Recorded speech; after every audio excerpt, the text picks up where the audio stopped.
मैं इस मलून का नाम लेना नहीं चाहता। ये मलून का मैं उस दिन से नाम लेना बंद कर दिया हूं जिस वक्त से वो हुजूर अकरम सल्लल्लाहु अलैहि वसल्लम, मैं भी उसको बहुत ट्रोल करता था। अगर जो लोग सोशल मीडिया पे एक्टिव है वो लोग जानते थे कि मैं कई वीडियोस उसके बारे में बनाया करता था, गोशा महल के एमएलए के बारे में। आज जब मैं ये देख रहा हूं कि उसने मुसलमान बहनों के खिलाफ, बेटियों के खिलाफ जो नाजेबा अल्फाज उसने इस्तेमाल किए हैं, मुझे कुछ मनाजर याद आ रहे हैं कि जब ख्वाजा मोइजुद्दीन एडवोकेट का जब मर्डर हुआ तब एमआईएम के एमएलए जिस अंदाज में पुलिस स्टेशन पर धरने दे रहे थे, असदुद्दीन ओवैसी साहब जितनी देर मीडिया से रोडों पर ठहर कर बात करे उस मर्डर के मुताल्लिक, भाई आज वैसी खामोशी क्यों इख्तियार की नहीं गई? वैसे धरने क्यों नहीं हो रहे? वैसे एमएलए जाके पुलिस स्टेशन के बाहर धरना क्यों नहीं दे रहे? वैसा एमएलए जाके बाहर ठहर के वो मलून राजा सिंह को, जो गोशा महल का एमएलए, उसको गिरफ्तार करो, 500,000 लोगों को लेके जाके, वैसे धरने क्यों नहीं दिए जा रहे? क्यों नहीं दिए जाते? क्योंकि तारीख हैदराबाद उठाकर देखो, तो हैदराबाद की तारीख में हमेशा हैदराबाद में एक फिरका परस्त चेहरे को सियासी तौर पर जिंदा रखा गया,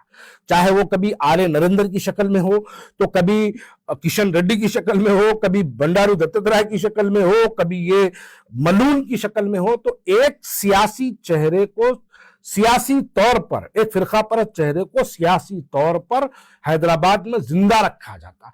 अगर जैसा पुराने शहर वाले अब जब इलेक्शन आएगा तो इलेक्शन के दौरान पूछेंगे कि साहब मेरे घर के सामने 5 साल से रोड खराब है, आप रोड क्यों नहीं डलाते हैं?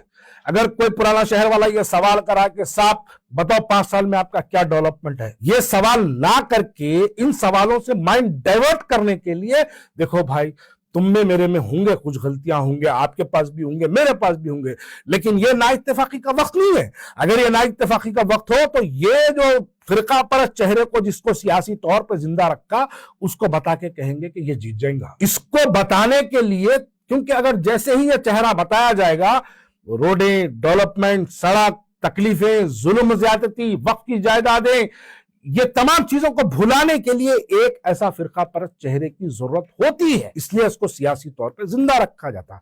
मैं हर बार ये बात कहता हूं, फिर आज दोहराना चाहता हूं, हैदराबाद में मजलिस इत्तेहादुल मुस्लिमीन के 7 नहीं 8 एमएलए, 7 नहीं 8 एमएलए है, और 8वां एमएलए मजलिस इत्तेहादुल मुस्लिमीन का गोशा महल का है। आप उत्तर प्रदेश में यहां से 2200 किलोमीटर दूर जाकर जिस कॉन्स्टिट्यूंसी में 28,000 मुसलमान हैं सिर्फ, वहां पर आप कैंडिडेट खड़ा कर सकते हैं। आप बंगाल जाकर कैंडिडेट खड़ा कर सकते हैं, आप बिहार जाके कैंडिडेट खड़ा कर सकते हैं, लेकिन जहां पर 80,000 मुसलमान हैं वहां पर आप कैंडिडेट नहीं खड़ा करते। जहां पर आपके 2 कॉर्पोरेटर्स मौजूद है वहां पर आप अपना कैंडिडेट खड़ा नहीं करते। जहां पर आपकी मजलिस इत्तेहादुल मुस्लिमीन का ऑल इंडिया का मरकज दारुस्सलाम जिसके अंदर आता है, वहां आप अपना कैंडिडेट गोशा महल में नहीं खड़ा करते। जब सवाल करें तो फिर बोलते नहीं हम फलाने की तायीद करें। तो आप फिर बंगाल में भी ममता बनर्जी की तायीद करना था, फिर आप यूपी में भी अखिलेश यादव समाजवादी की तायीद करना था। जब वक्त आता तो वहां पे तायीद की बात, गोशा महल का वक्त आया तो तायीद की बात, और बिहार, बंगाल, कर्नाटक वगैरह आया तो नए नए सियासी तौर पर हम लड़ेंगे। ये आपकी जो पॉलिसी है, ये पॉलिसी दरअसल आपकी कमियों को छुपाने के लिए गोशा महल से कैंडिडेट क्यों नहीं। देखिए 80,000 मुसलमान हैं गोशा महल में, वोटर लिस्ट अगर कोई देख सकता है तो देखो, एसआईआर के बाद क्या होगा पता नहीं, लेकिन वोटर लिस्ट अगर जो पिछले इलेक्शन की है वहां पर 80,000 मुसलमान गोशा महल में वोटर लिस्ट में दर्ज है। उसके बावजूद भी अगर कैंडिडेट नहीं खड़ा करते तो ये आपको समझने की जरूरत है कि वहां पर ये लोग ऐसे सियासी तौर पे ऐसे लोगों को, मैं और एक वाकया याद दिला दूं, 2009 में जब ये मलून पहली मर्तबा कॉर्पोरेटर बना था, वहां पर मजलिस इत्तेहादुल मुस्लिमीन ने एक मखदूम करके, जो मंगल हाट में रहते, मखदूम जो मजलिस इत्तेहादुल मुस्लिमीन के सीनियर वर्कर भी थे, वो जो है वहां से नॉमिनेशन डाल दिए थे। लेकिन जैसे राजा सिंह, ये मलून टीडीपी से फॉर्म लाकर गोशा महल से अपना कैंडिडेट बना, वो मंगल हाट से कैंडिडेट बना, रात के 2 बजे असदुद्दीन ओवैसी साहब मखदूम को फोन करके कहते हैं कि मखदूम अपना नॉमिनेशन विड्रॉ कर लो। मखदूम दूसरे दिन सुबह जाके अपना नॉमिनेशन विड्रॉ करता है। भाई क्यों? राजा सिंह को जिताने के लिए तो ना। उसके बाद से लेकर आज तक 4 इलेक्शन गुजर गए, लेकिन कभी राजा सिंह के खिलाफ मजलिस इत्तेहादुल मुस्लिमीन अपना कैंडिडेट नहीं डालती। वो हुजूर अकरम सल्लल्लाहु अलैहि वसल्लम की शान में गुस्ताखी करता तो शहर में नौजवान बच्चे रोडों पे निकल के एहतजाज करते, कोई मजलिस इत्तेहादुल मुस्लिमीन वाले नजर नहीं आते। मुजाहिद आलम खान, महबूब आलम खान, ख्वाजा मोइनुद्दीन एडवोकेट का अगर मर्डर या फिर कुछ कॉन्स्पिरेंसी अगर हो जाए तो एमआईएम के लोग जाके पुलिस स्टेशन पर धरना देते, लेकिन जब ये हुजूर अकरम सल्लल्लाहु अलैहि वसल्लम की शान में गुस्ताखी करता, हमारी बहनों को, हमारी बेटियों के मुतालिक अगर कुछ बोलता तो उसके खिलाफ एमआईएम का कोई आदमी जाके पुलिस स्टेशन पर धरने नहीं देता। इनकी ताकत, इनकी पहलवानी, इनकी पॉलिटिकल पावर का जो ताकत का जो इस्तेमाल है, ये तमाम चीजें सिर्फ मुसलमानों के लिए होती है। फिरोज खान घूर के देखा तो आंख पे चले जाएंगे, सैयद सलीम वीडियो में अगर कुछ बोला तो घर पे हमला कर देंगे, इमरान अगर ऑडियो में कुछ बोल दिया, कॉलर इमरान, तो उसके घर पे जाके हमला कर देंगे, पुलिस स्टेशनों को जाके उसके ऊपर केसा बुक करा देंगे।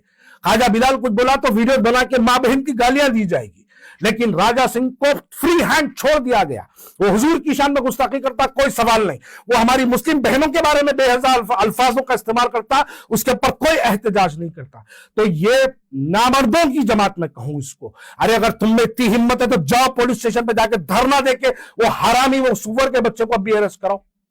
नहीं कराते, उसको अरेस्ट नहीं कराएंगे। क्यों नहीं कराएंगे? छोड़ के रखना है, उसको तो जिंदा रखना है।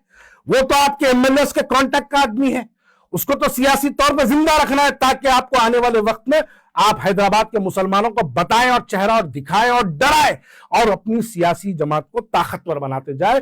मुसलमान, ताकि हिंदू मुसलमानों के ये जुंगल में मुसलमान फंसे रहे, डेवलपमेंट पे सवाल ना करे, वक्त पे सवाल ना करे, खतरों पे सवाल ना करे, क्राइम पे सवाल ना करे, हमारी जो बस्तियां तबाह ताराश है उस पर सवाल ना करे, मुसलमानों की गुर्बत पर सवाल ना करे, 20,000 ऑटो वाले हैदराबाद के अंदर परेशान है उस पर सवाल ना करे। नहीं भाई, ये सवाल मत करो, क्योंकि वक्त बहुत नाजुक है भाई।